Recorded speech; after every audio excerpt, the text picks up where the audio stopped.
Ladies and gentlemen, welcome to another episode of the Renopod, where today I'm joined with Elie from Kleanwell, who's the founder and CEO. During this conversation, we talk about his entrepreneurial journey, the business that he's creating, and how he balances work life, family life, and where to next for Kleanwell. So I hope you enjoy this episode. Stay tuned.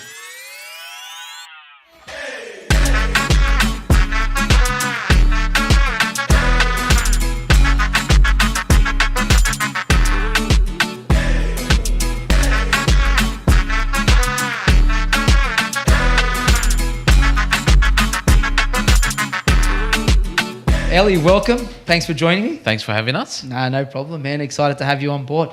Tell me, talk to me about your journey. Obviously, we've got Kleanwell, which is the company that you founded, but we're not going to start there. I'd rather start early on. Tell me, school life, what were you like? Oh, all right. We're going back there. We're going back far. We're touching a few nerves there. Yeah. So school life, I finished year 12, Yeah. but I didn't have an ATAR. So I only had 3 subjects. Okay. So which was 6 units back then. You needed, I think, 10. Yeah. That was a few things I was looking after at home. Yeah. So I didn't have the time to actually go to school. Yeah. I was working with Dad. So that's where my kind of work started. Okay. My dad back then was a brick cleaner. Okay. So we used to clean bricks after construction. Wow. We used to do sealing, so color concrete. We used to do anything that's got to do with hard surfaces, cleaning and sealing. So, but in the meantime, I was actually a semi-professional soccer player. No way. I did not know about that about you. Not many people do. Wow. Okay. Yeah. Hot tip. Yeah. So I was in the Australasian Soccer Academy with Tony Basher. Okay. And I was 15 at the time, playing first grade. So he'd trial me in first grade matches overseas. Wow. Against national squads. Okay. And my position was centre mid, so anywhere in that midfield position. Yeah. And then I guess during soccer, Yeah. needed to make more money. Yeah. So I'd work cash jobs. Yeah. But then a friend of mine back in the days, he started his cleaning company. So I'd work as a cleaner with him, but that was the commercial side. Wow. So I had the industrial and commercial Yeah. side. And then a few months later passed, found out I was good. He started to get more sites. Then workers started to work with me. Then they started to work under me. So I was a manager at 17, 18 at the time. Wow. Yeah. So when you left school, did you have that? Obviously, you didn't get the ATAR, but did you want to? You obviously just fell into the business, and then you just ran with it. When Pretty you finished much. school, you just ran with it. Because we had no choice. Yeah, that's it. So we had to work, pay the bills, 100%. catch up on debt. Yeah. And you had no Normal ATAR. life. You weren't going to go to uni. You just thought, I'm in it now. Done. I did try to get into uni. Okay. And I did. Okay. But work took over my life. busy, It was yeah. too much. Yeah. Work, soccer, home. I didn't have time to study. So I actually went into uni through policing because I think 10 years ago, whatever, you didn't need an ATAR to get into policing. So I started off, I go, okay, that's my entryway, Bachelor of Policing, and then transfer into the course I wanted to do. Okay. So I was originally going to do automotive design and engineering Wow. because my background is art. So Gee. I do art, I do painting, drawing, Yeah. Creativity. Yeah. And that's another thing people don't know at all. So soccer and art is, no one knows. People just see me as a cleaner. Oh, Well, but cleaner, good guy. you're not a cleaner, but you run a successful cleaning business. So I wonder where creativity comes. So it's incredible. Yeah. Where does it come from? Like from your home? Does it come from your home life in terms of you just being creative to keep busy? Yeah. Or- So it originally came down to, my mum used to do folk art. So folk, do you know what folk art? No. Okay, folk art is, see those wooden pieces you see on a dining table? Yeah. And you can kind of slide the top open or Yeah, open it up. yeah, And it has like a teddy bear painting Yeah. or on the wall, it's got like a little plaque with flowers. Yes, I've seen that. That's what my mum used to do. Okay. So you got her creative gene. I used to help her. Okay. And then, and that was at a young age. I was 6, 7. So very, very young. And then it just, I kept on drawing more teddy bears, drawing more flowers. And then because I love trees and landscapes, and then I got into that. Yeah. So that's where the art Wow. journey took. And so everything that I do, basically, once I came to realize that, which was the important part of what I do, once I came to realize, okay, I'm good at arts. Yeah. I like music, and my position in soccer is all about you have to be creative. Yeah. Because you control the game. You speed it up, slow it down. You got to know where your players are. You got to know all that. Absolutely. Without thinking. So when you bind that together, and that's what I had to do to create the company and companies and products that we're doing. That's great. Because you've got to think outside the square. In arts, it's a free form art, for sure. Painting, drawing, whatever. Designing is the same thing. Yeah. And in business, it's the same thing. Yeah, that's incredible. So that's... It's funny how they all align from when you were a kid, huh? From when you were 6, 7. Yeah. And then then at 17, 18, you're managing the team and the people underneath you. Yeah. What'd you learn from that, being such a manager at a young age? It's... The operational side was easy. Yeah. Because I'm an operations person. So everything I've done has been on site. I'm not a salesperson. Yeah. So Jessica, my wife, is a salesperson. She's not operations. Yeah. So operations came easy. Quality came easy. Yeah. The hard part was I was managing employees that were 40, 50, been in the industry for 20 years. And they'll look at me like, you're a kid. Yeah. What You're do you- 18 What do years you old, know? mate. Yeah. What do you know? Yeah. And I still had that problem in business as well. Yeah. So that was the biggest Yeah. hurdle. And the only way I overcame that hurdle was to show them that I can do their job. Yeah. And that's when I showed them that, you gain that respect from them. Absolutely. So then age doesn't become a matter. Yeah. It's like, he's not the person that he's been put in a management role, barking orders. Yeah. Knows nothing about the work, hasn't walked a day in our shoes. It changes to, he's done it. Yeah. He knows how to do it. Yeah. And then they're happy to take that guidance from someone like who's younger, right? Age doesn't become an issue. So it blows it out of the water. Yeah, absolutely. So that's one thing I even put into play till today in business with everyone on the job. Yeah. Because we might go onto a big project. We might have a 30-man project on a job. But I'll walk in, they'll know I'm big boss. I'll walk in, they're struggling. Let me show you. And I'll still show them till today. And that builds a respect, right? It is. Especially if you've got a big team like 30 people on a project. Yeah. That shows them that A, you've done it before, but B, you're willing to get your hands dirty and not just sit in your ivory tower and bark any orders at them. So that's important. Yeah, because we come on site, we have to have semi-clean clothes. Yeah. Whereas they're in work clothes. Absolutely. But when I pick up what they're using, so let's say that they're cleaning glass, right? Or a frame, and they're struggling, taking forever. Yeah. Here, let me show you something or a way you can do it that will cut the time in half. And then they'll look at me like, hi. You know, they just look at you with like, thank you. Because no one's told them what to do. They just say, here's the equipment, go. Yeah. And it's like, no, we've got a deadline. Yeah. You have to get it done. This is how you get it done. Yeah. And I think across the board, that's very overlooked in all businesses. Oh, for sure. Everyone thinks it. That's why the questions you ask are big questions. Because I'll go left, right, center, down the rabbit hole. That's what we love. I think that's the biggest overlooked part in a business is the operations. Yeah. Jess will go and sell the world to the client. Yeah. And she goes, okay, we've got this. Yeah. This is what we need to do. I go, Jess, it's close to impossible. She goes, make it happen. And it's like, well, okay, let's go do it. Yeah. But everyone bangs on about sales and marketing and whatever. And I go, that's good. It'll get you to a point. Absolutely. But if you're not going to deliver... Oh, for sure. You're like... Your reputation is going to be shot. No matter how good you paint the picture early on, if you don't deliver what you promise, it's going to be shot. And I think it's a 50-50. Yeah. Like, just as important, equally important. Yeah. And everyone, especially in cleaning, anyone... ground staff, they get treated like trash, and it burns me. Yeah, because that's where I come from.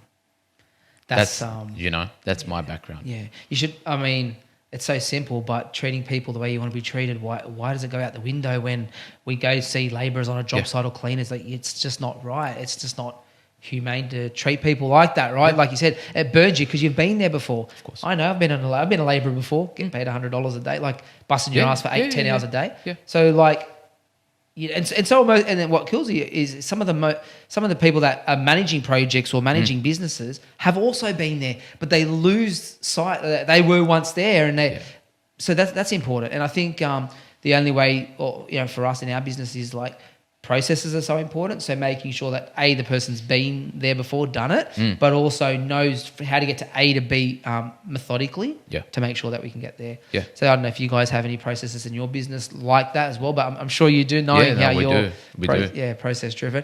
What about when you were 18, 19? Did you put together any of those processes for that business, or did that business have any processes, or were you learning on the fly? No. It was only until late last year. Yeah, wow. Year before, I go to Jess, I go, scrap, we've got to run a business properly. Yeah. So it wasn't until recent where we actually we're running the business properly, process procedures, do this on document.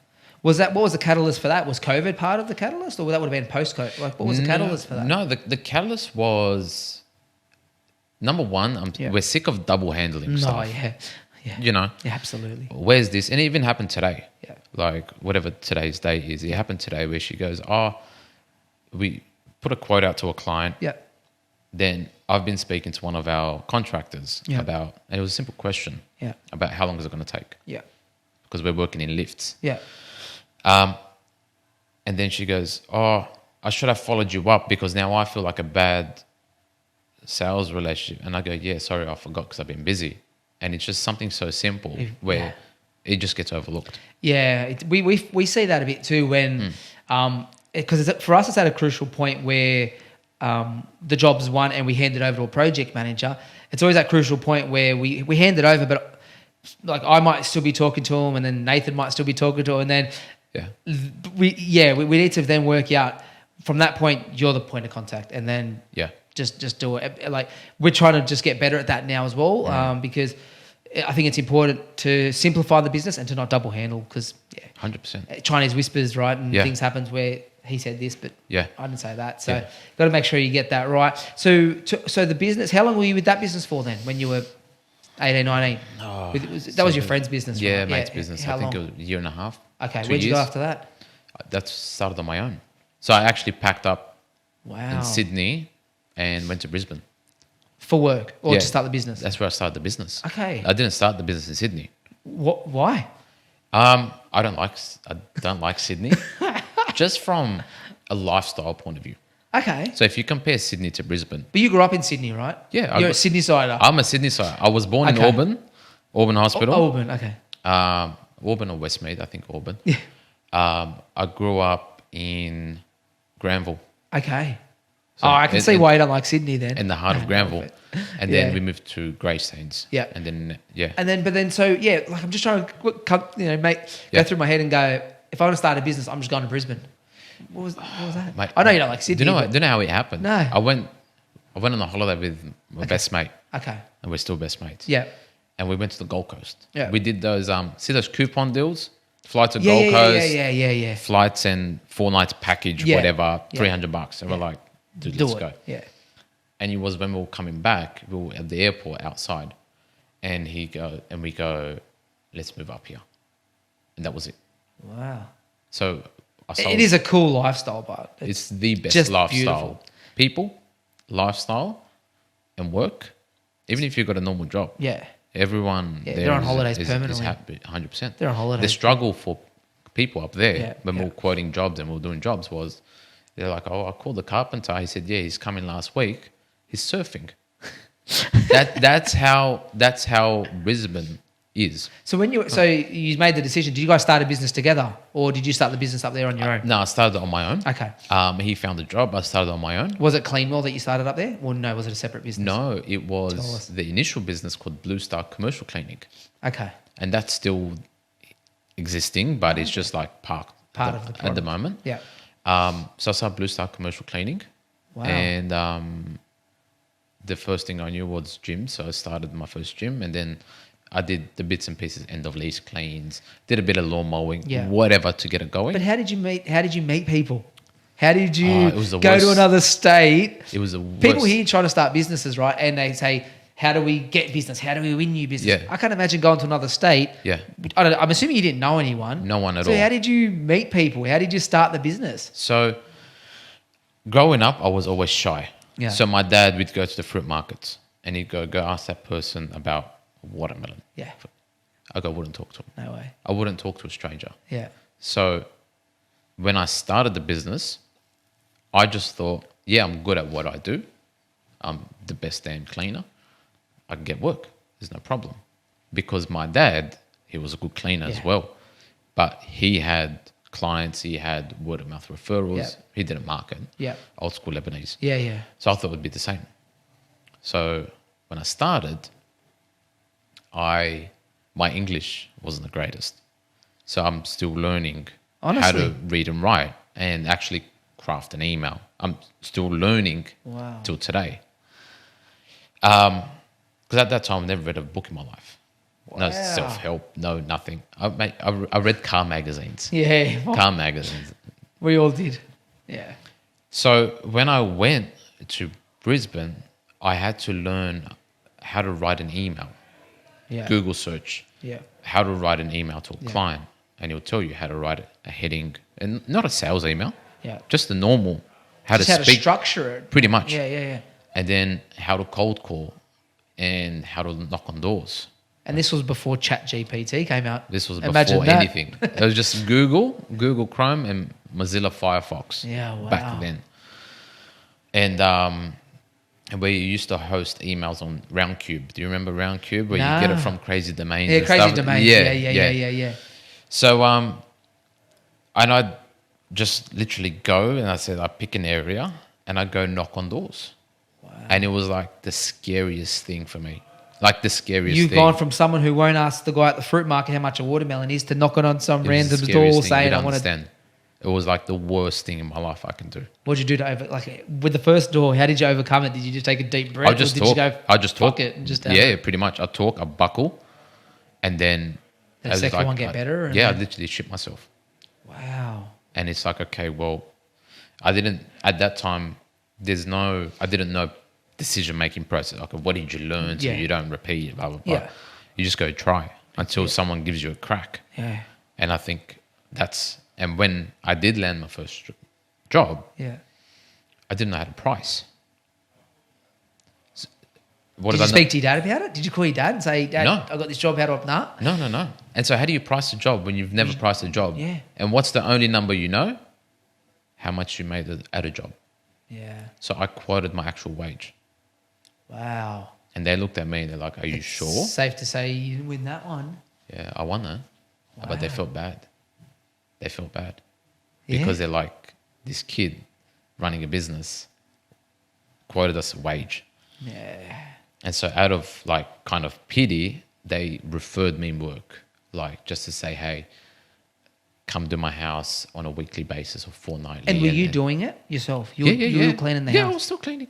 I still clean till today. Because that's where you learn. That's where you learn. That's where you learn a new product, a new solution. Yeah. You're speaking to clients, Yeah, so knowing their problem. You're keeping up with the market trends. You're keeping up with all the dynamics. You have to. It's imperative. Yeah, to be on the ground. On the ground. Absolutely. And otherwise, your learning curve is years. Yeah. To learn them, Yeah. learn Yeah. the market, learn the people. Because at the moment we've launched a new product, which is a side note. Yeah. But we've called it Still Renew. Yeah. That's the side of the business just managers. Yeah. But if you speak to a lift, because we do a lot with stainless steel with lifts and people Yeah. that have bunged up stainless steel and whatever. Yeah. Lift industry, right? Yeah. But who plays in the lift industry? You got lift companies, lift consultants, building managers, facility management, portfolio managers, the lift owners corporation.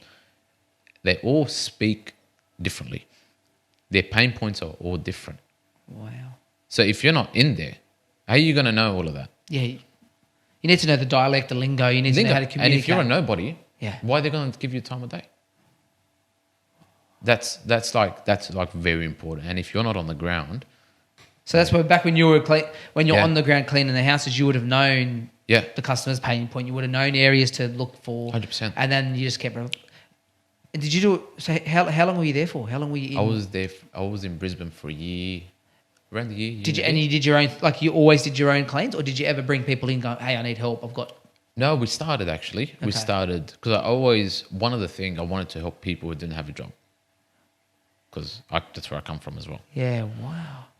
Being unemployed is very hard. So that was pretty much you were just trying to help those people out, really. Yeah. Just like, But it couldn't work at that time. I was too small yeah, to, not about having enough business, because we only need to employ him 4 hours a night or 4 Yeah. hours a day. It was nothing. yeah, yeah, But to have management and oversight, yeah, it was hard if I was traveling between Sydney and Brisbane, 100%. because I had to come back here, help the family business back out. And that's where we changed up a few things. So then, what year are we in now? When you're in Brisbane, what year is that? How long ago? We're in 23 now. When was that? Oh, that was 2013, So 10 years ago. roughly. So Yeah. 2013. So then a year later, you come back to Sydney. Yeah. Which I'm sure you're pretty annoyed about. Worst decision. Like, I hated Yeah. every moment. I still don't like it. We're trying to sort things out Yeah. to just see where we want to Yeah. have Set the up hub. your base. And, yeah. But yeah. So you came back, and then at what point did you then create the business that's now Kleanwell? Oh, I was still Blue Star commercial cleaning for a while. Oh, you kept it going. Yeah, Kleanwell only started around 3 years ago. Okay. So Yeah. when you come back from Brisbane to Yeah. Sydney, were you just doing the same thing, like house cleans and all No. these things? What did you then? I hated it. I went into construction cleaning. Okay. So how I got into construction cleaning, family friend of ours, he was a site foreman Okay. for a big construction company, Yeah. development company. Yeah. I'm not going to say their names because it's not good. Yeah. But that's when we went from having nothing to going onto our first 200 unit building, which was a 4-stage building. Oh. And that's like every business mistake you can make happened there. From Wow. having employees and not enough work in the pipeline to sustain them. So not having employees, not contractors. Yeah. Yeah. Having contractors but not vetting them. Cash flow problems because they didn't pay. And you got to float 10 employees a week. And you're starting from zero. Shit, man, that's tough. And you got to, apart from floating them, you've got materials, you've got everything you've got to outlay. And you have to live. And you have to live. Yeah. How'd you get through it? I'm still going through it now. I'm still paying those debts off till today. Yeah. Yeah. 10 years. What did you learn from that? Probably a better question to ask is in hindsight, Yeah. would you have taken that job or that contract? 100%. You still would have taken 100%. Because No regrets. there's Still no have taken it. everything to date, Yeah. I'd do it again in a heartbeat. Because it's like, if you didn't learn it then, when are you going to learn it? Yeah. Yeah. And you'd rather learn it when your risk is small, Yeah. even if you go bust. I nearly been under 3 times. Yeah.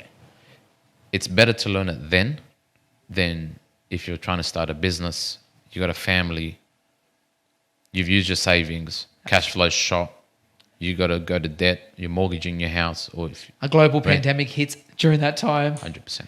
But that global pandemic, I think, would have done wonders for your business. It did. It would have been a time where you would have probably been busier, I'm assuming. Yes and no. Yeah. Like we did work You got some on- big contracts throughout that, didn't you? Like in we did terms of- one massive one. Yeah. But again, we can't talk Yeah. about it Yeah. because we Yeah, can't yeah. talk about it. Yeah. I ran, so we didn't get it through Kleanwell. Okay. It was through Another part. another way. Yeah. But we ran point on that.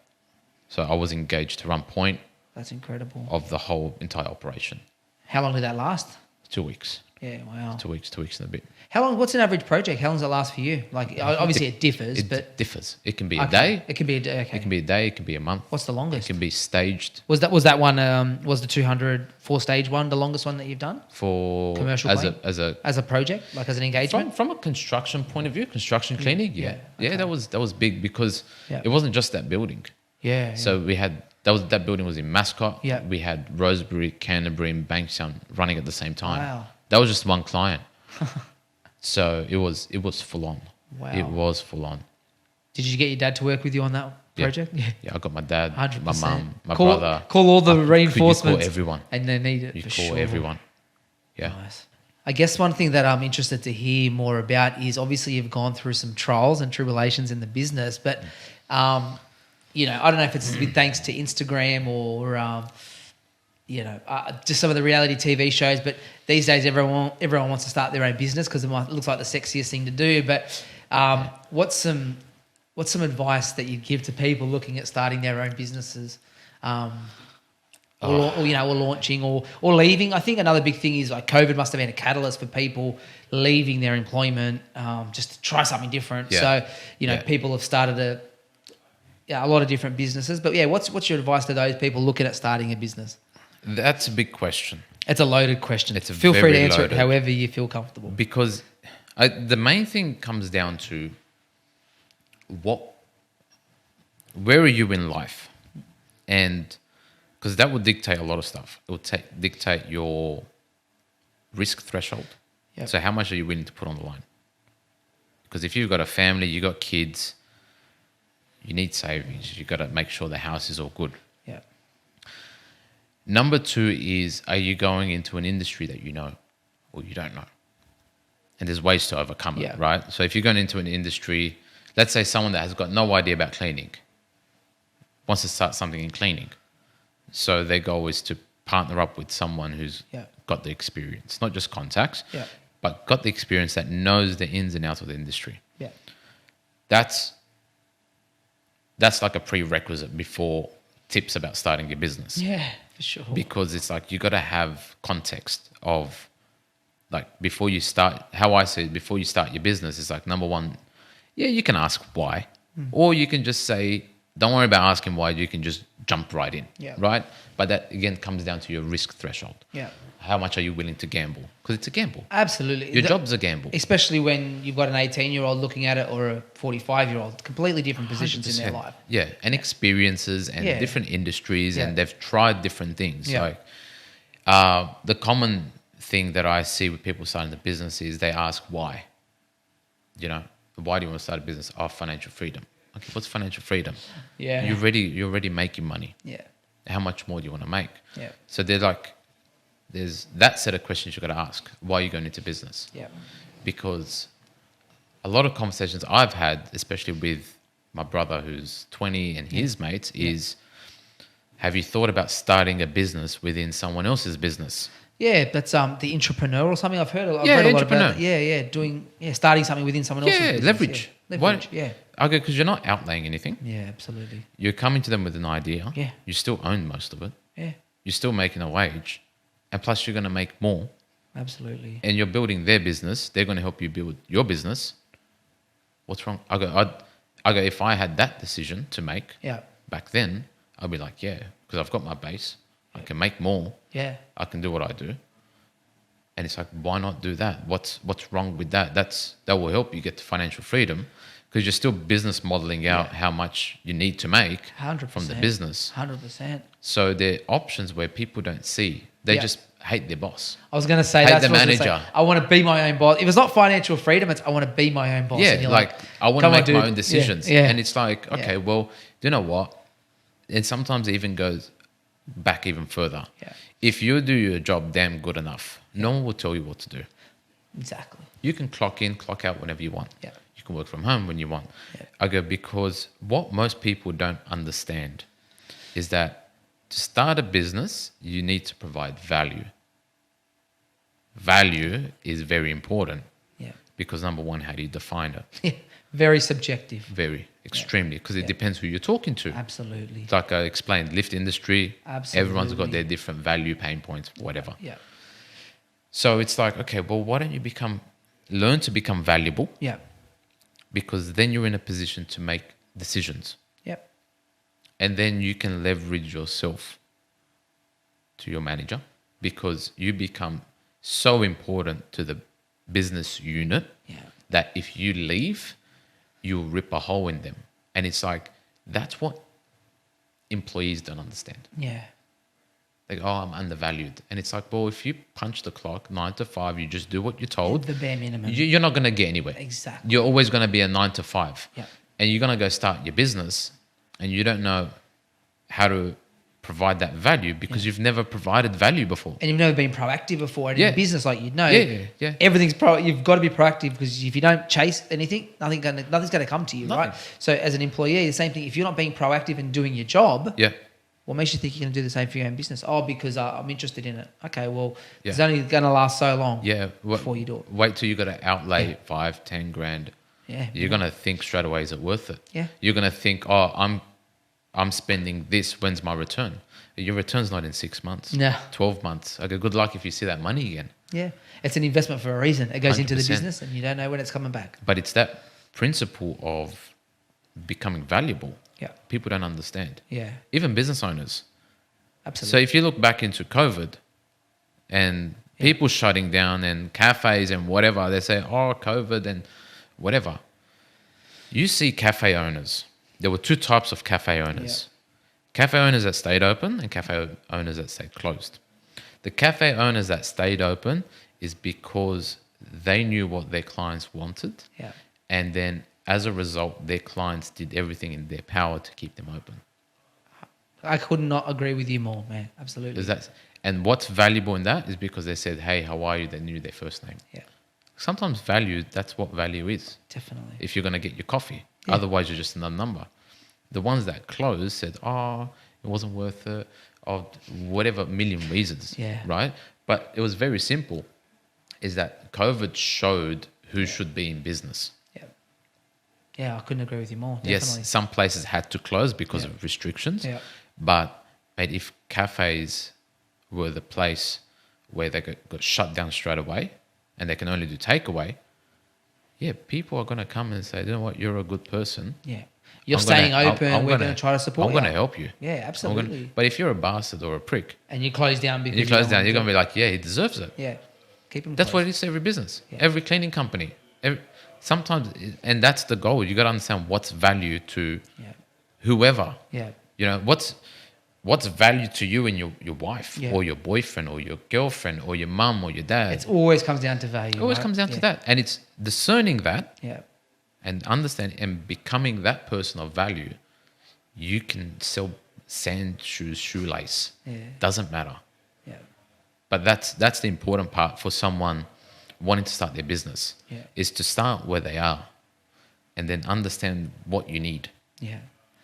Because there's a lot of things at the moment which I'm sure you've seen going around, maybe socials or digital marketing, which is like. Ages ago we had the get rich quick schemes, which is like you used to see them in the paper. Obviously now it's like, want to make an extra 300 grand with only 10 hours a week work, and you're like, like you and I know that is just bullshit. But then someone unfortunately will look at it and go, I need more money, and I want we want the quickest way. We want to lose weight fast. We want to do everything fast. But generally good things don't happen fast, right? Like you got to take your time. You've got to build the right foundations and the right processes in place. Like you want to lose X amount of kilos, then you've got to put this plan in place. You've got to do the hard yards, same as a business. Like what you said. That's why the quick rich schemes are all just targeting the unfortunate. Yeah, like because we're in a consumer, we're like 2023, we're in consumer mode. Oh yeah. You've got Ubers, you've got Netflix, you've got whatever. So the skill of patience or being impatiently patient is long gone. Yeah. Because everyone's used to getting it now. Absolutely. And it's gratification at whatever level you want to call it.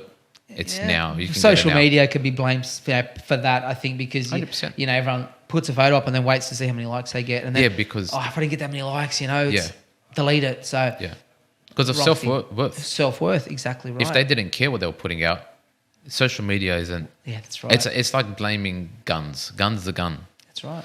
It's who pulls the trigger. That's right. Absolutely.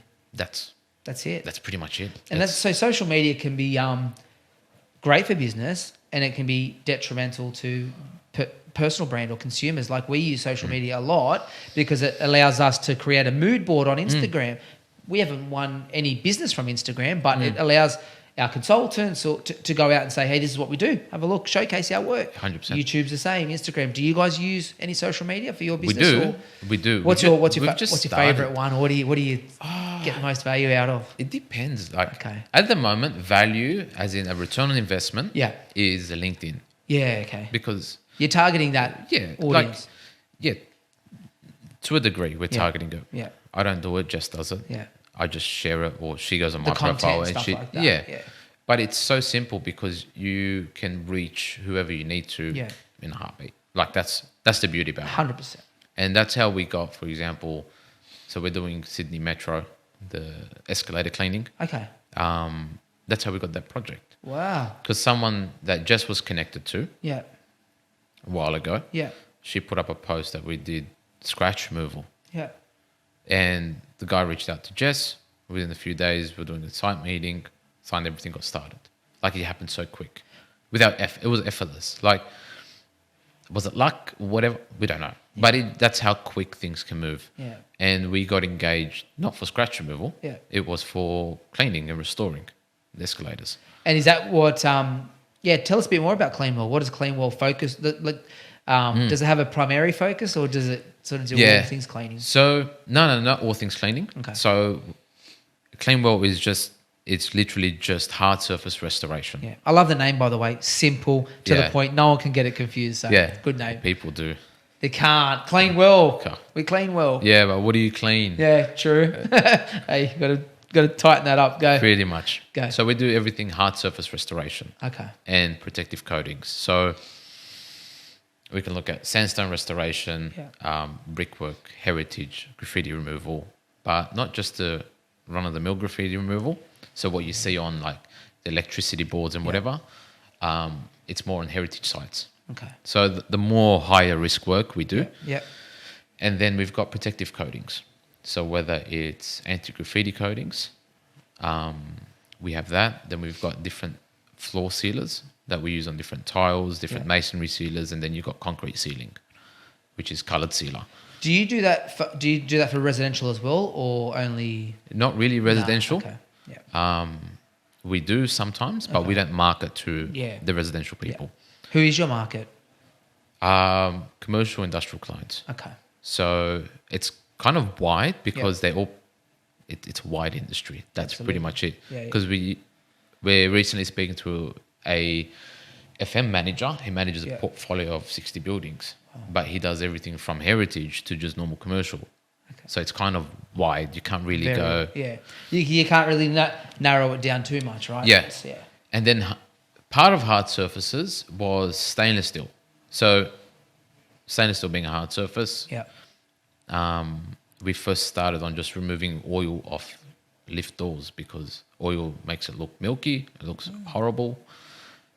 So we started there. Yeah. And then the more we started to get in the lift industry, working with lift companies and consultants, then we realized the market's huge for lift and stainless steel. Huh? It's huge because every building there's a lift or an escalator or a piece of stainless steel that eventually either rusts, looks like crap, or needs to be like rejuvenated, restored. Like, this can be big. And this goes back to, like, if you're not in the industry, you can't know that that's... You're not going to identify it. You're not going to know. Much. So we go, okay, well, going back to Kleanwell as well, when we go to and speak to clients about just stainless steel, they go, what's Kleanwell? What do you clean? How do I know you clean stainless steel? It's not obvious for them. Yeah. So we go, okay, let's create the brand of Steel Renew. So it goes to market as Steel Renew, so people know that Steel Renew. You can't mix that up. You can't really get that right. Surely, yeah. And because every time we'd speak to a potential client, we'd have to spend 20 minutes in an intro to say, no, Kleanwell does this, and we have stainless steel. It just we lost too much. Absolutely. So we go, okay, Steel Renew is just stainless steel, copper, bronze, whatever. Is all the marketing now like for it's that? just Steel Renew. Steel Renew. New website. Perfect. So it's, you go in there, or Jess goes in there, and it's like Steel Renew. Steel Renew, and they're like, "Yep, we understand." Done. And then the conversation goes from understanding what Kleanwell does to we've already looked at Steel Renew. We like what you do. Yeah. This is what we need. Yeah. So we cut that out of that sales process, sales and marketing. It's huge. Streamlining that process again, 100%. just to try to make it easier for the client to understand. Yeah. Okay. How's that going? Good. Yeah. It's good because it's a niche service. Yeah. And where we sit in the market's pretty interesting. Yeah. Because we sit where cleaning companies don't play there at all. Yeah. Fabricators play there. And we're kind of in the middle. Okay. We don't fabricate. We restore stainless steel. Yeah. There are a few people that do what we do, but they're also fabricators. Yeah. So the market's huge, but it's small at the same time when it comes to competitors. Yeah. So right now, our main philosophy in business was two things. We don't compete with anyone. So we don't compete with other cleaning companies. Yeah. We don't compete with other people in the industry. Yeah. Become creative. And the other one was we don't tender anymore. We no longer tender work. Wow. Because the tendering process is a nightmare. Okay. You're Time consuming. it's a nightmare. Yeah. So our business model was, okay, what do we create that people can say, I need you now? That's it. Very simple. Okay. That's where stainless steel came, because someone's got a scratch, I need it removed now. Yeah, I was going to ask you what that process is. Like, if they pick up the phone and call you, do they generally want stuff happening straight away? Yeah. Okay. So it's not like, hey, we want this project coming up, we're booking you in here. It's more like, hey, I need stainless steel removed. Some is because one service that we offer in stainless steel is passivation. Okay. So we repassivate the surface, they install it, it's stronger until it's damaged again. Yeah. Basically. Yeah. That's more of the quoting. They ask us, how much does it cost to passivate whatever? We've got handrails, and we go, okay, that's the price. Yeah. If we get it, we get it. That's fine. But the other work is just we need it now, or we've got a project coming up in 2 weeks. We need this done.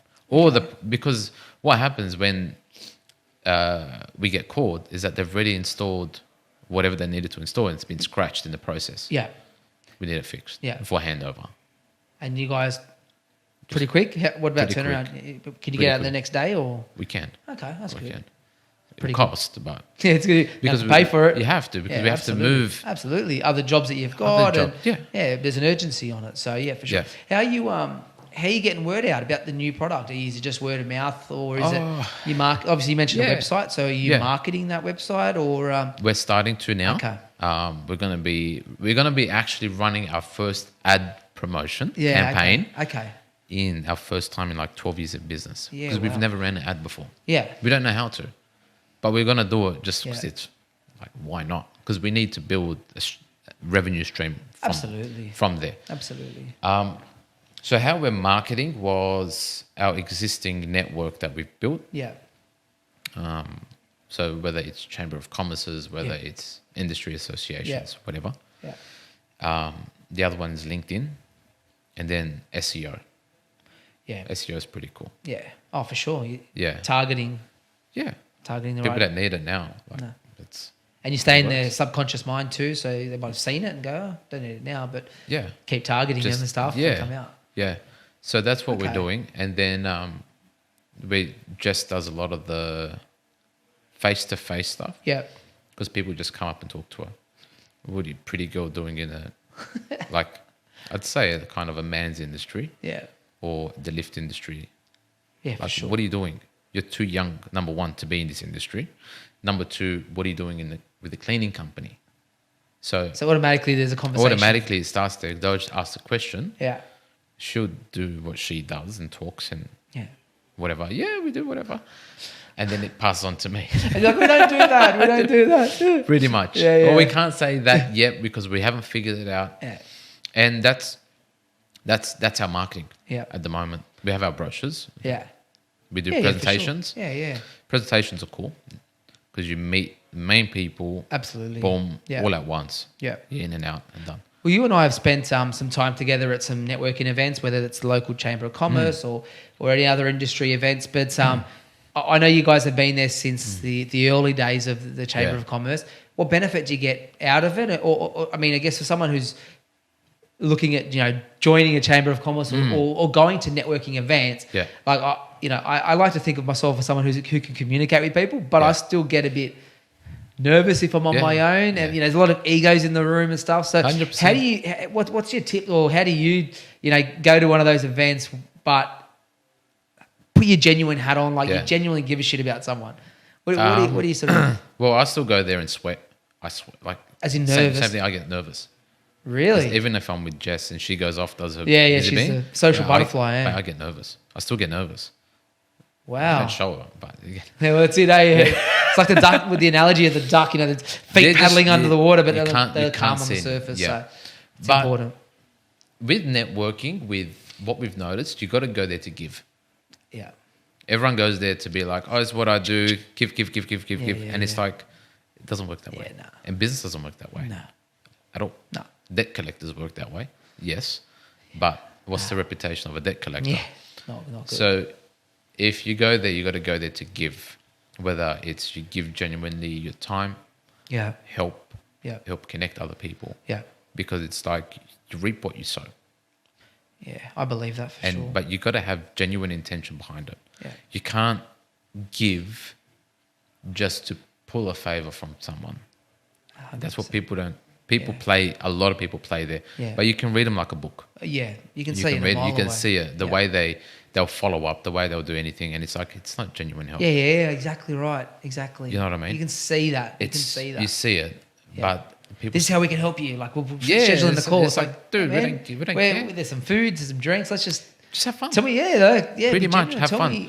Tell me about the business. Like, if there's some synergies, we'll follow it up. If not, it's cool. I still want to hang out or come to the event. I can see that a lot. So that's the main thing in the chambers. Like for example, we go to the Canterbury Bankstown Chamber of Commerce. We've been there for years. We sit on the board, whatever. But when we're at and a lot of people don't know.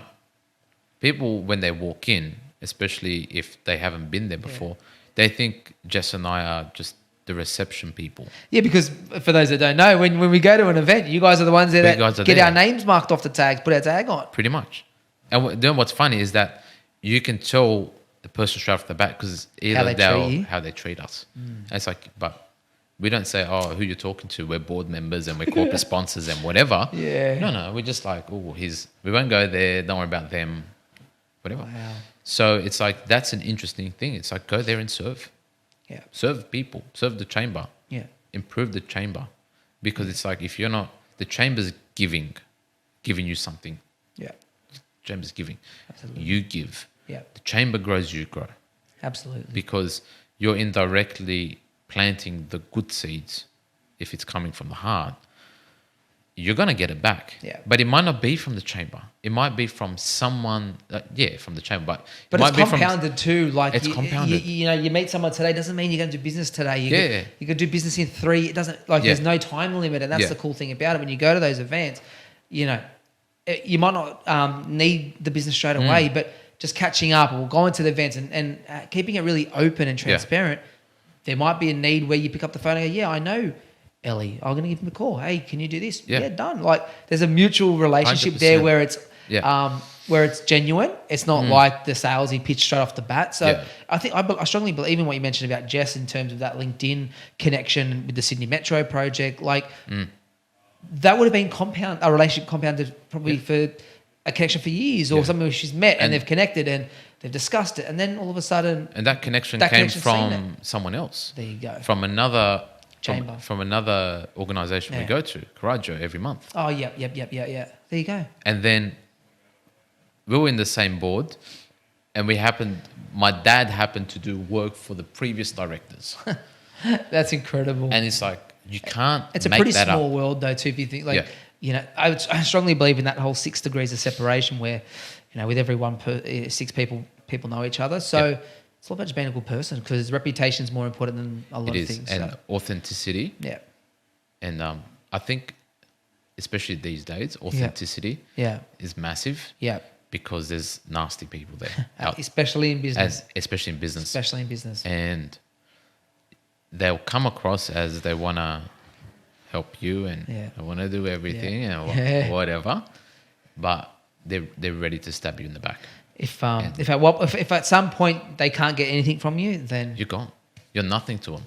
Zero. And it's like, well, what do you do? Yeah. But that's the hardest part about being authentic. Because each of us deep down, everyone's a good person. Yeah. Yeah, absolutely. Everyone's a good person. Yeah, we can be bad people, but it's a matter of how do you remain a good person consistently. And then know you're going to get screwed. You know you're going to get stabbed in the back. Know people are going to rip contracts from under you, which happened twice, 2 weeks. Boom, pulled at last minute. Went with someone else? Or just pulled at last minute? Yeah. And it's like, how do you remain good and how can you still give and where do you draw the line? And that's where I think the hardest part of being authentic comes from. But then you got the other problem of if people think you're kind, they can just walk all over you. Yeah. Which is like, that's where it's like, where do you draw the line of being people authentic? And mistake the kindness for weakness, right? When it's pretty just much being genuine. But yeah. How do you... I guess something that we haven't touched on, which is definitely interesting to me, is obviously running a pretty successful business, a growing business, introducing the new products, working with your wife in the business, and brother, and then also got little baby boy, and God willing, another little one on the way. Yep. How do you juggle it, man? How do you juggle being... I was going to say you're probably used to being in family businesses with your mates and your dad and stuff, but how do you do it with your wife, your brother, but also how do you get the balance right? Do you believe in work-life balance? Some people don't believe in it, right? I mean, maybe just merge... Everyone's got 24 hours, and you just merge everything in the day and do your best to manage your time. So how do you do it? I remember I asked you that question. Yeah. Do you remember? I do remember. How do you do MBA, MBA? How do you do this? And how does it... Because I was like, it's amazing because I'm going to go through there soon. I was the duck. Yeah. I was that duck, man. I think there's no such thing as, in my world, there's no such thing as work-life balance. Yeah. I can't really believe in it. Yeah. Because it's like my business became my life and I put who I was as a person through my business. Yeah. So it's not really, I can't say it's something I hate doing, but I have to do. And absolutely. So, and I don't think there's anything about time management. I don't believe in time management. Yeah. Which is everyone talks about time management. Yeah. Management your time. It's like you can't manage time. You can't turn the clock backwards. You can't slow down the time. You can't manage it as a thing. Yeah. Time's going to go whether you like it or not. Yeah. But what you can manage is priorities. And you got to establish what are your priorities. Yeah. So what's your family priorities? Yeah. What do you need to do to keep moving the family unit forward? Yeah. Depending on how busy you are, what's the minimum you have to accomplish every week, every day? Yeah. So nothing falls behind. Yeah. And it might not be much. So let's say Jess and I, it's like 20 minutes a day, debrief, talk, whatever. Yeah. Because we've got baby feeding, we've got work, and we still work till like 12 at night. And we've got to feed the dog. It's not even that. And you're on the board of the chamber, you do karate, we've got to go events. Like you've got events that you can do. You have to. So it's prioritize. Yeah.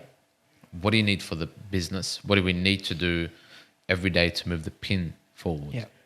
And it's like, they're your core activities.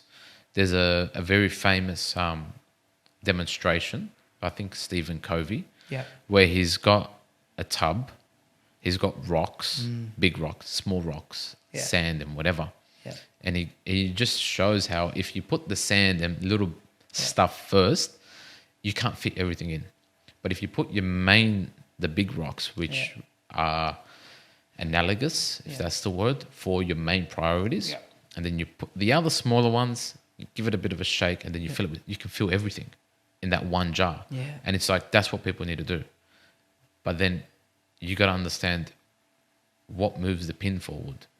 Because if you think doing your admin work is a priority, it might not be a priority. Yeah, that's right. You know? Absolutely. So, and it's stuff that you have to try. Like I've tried, for example, small things. Yeah. I'm not going to do any emails for this week and see how bad things get to see if it's a priority. Yeah. Because you got to understand. Because everyone's got their beliefs. Oh, I have to get my emails done. Yeah. I have to have all my emails cleared. And well, no, you don't. Yeah. No, you don't. Yeah. You might need to, the main ones, but the others can wait. Yeah. And we've done that thing where Bill Gates and someone else, where they go and delete their inbox. I've been saying that. That's No. interesting. No. And it's like basically if something was that pressing, they'll email you again. Oh, wow. Wow. Something so simple. Wow. But that's how simple things can get. Yeah. Where it's like, don't stress the small stuff. Yeah. What's the main stuff? But it's a learning process because Yeah. the priorities change over time. Absolutely. Because you're going through stages of family and you go through stages of business. Yeah. So in a startup phase, you got everything's pressing. Yeah. Mate, everything's a priority. You also wear You every have- hat though. Every as well. hat. Yeah. But then you get to a stage where you're like, okay, we know the pipeline of work. Yeah. The priority now is marketing for this specific thing. Yeah. We're going to run the ads. So then your focus changes to this. Yeah. And then just focus on that. And that becomes your priority. So it's just going back to that point, it's priority management. And you got to figure out what moves you forward consistently. Do you have any tools or tips or tricks, or do you have any non-negotiables that you do, like whether it's a daily non-negotiable or a weekly non-negotiable, that this is something that I do? It's not negotiable, like whether that's, your son's a bit young for it, but whether it's take my son to soccer training, that's a non-negotiable at 4 o'clock, that's what I do. Yeah. Do you have any non-negotiables at this stage where you currently are at the moment? No, Like, we try to. you try to. We try to because, mate, for me, it's just, it's simple. It's just read a book. Okay. Have time to read a book. Time to yourself to read. Peaceful time to read a book. Yeah. That's non-negotiable. Yeah. I have my coffee and spend time outside. Yeah. That's it. Simple. Nothing else. Yeah. I wanted to try to do, I want to try to play the guitar or Yeah. draw or something. Yeah. But it's like, once I get to that spot of I need to sit, relax, Yeah. I'm not in the mind frame for creativity. Yeah, absolutely. That's the problem. You want to debrief and I just want to stress and stuff. just relax. Absolutely. So that's my non-negotiable Yeah. at the moment. And it's every day. Do you guys have a date night? No. We try to. But man, it's hard. Yeah, that's what. It's Absolutely. hard because, like, for example, this past month, Yeah. I've been on site with the teams for the past 2 months, 7 days a week. And that's because projects had to move from getting done during the week to the weekend to after hours. You can't control that.